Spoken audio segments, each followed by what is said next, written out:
Hello, today I'm in Audi A4. In this video I'll show you how to pair smartphone with car via Bluetooth. In the beginning, take a look in the center of the car.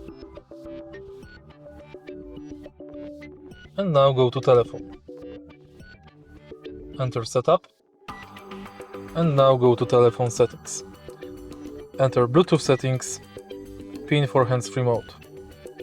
Next, on your smartphone, go to Bluetooth settings and pair new device.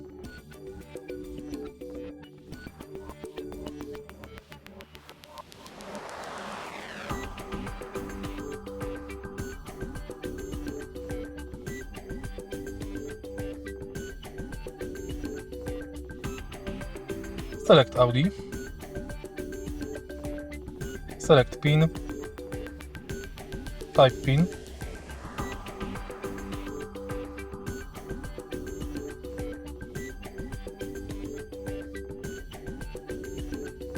and it's done.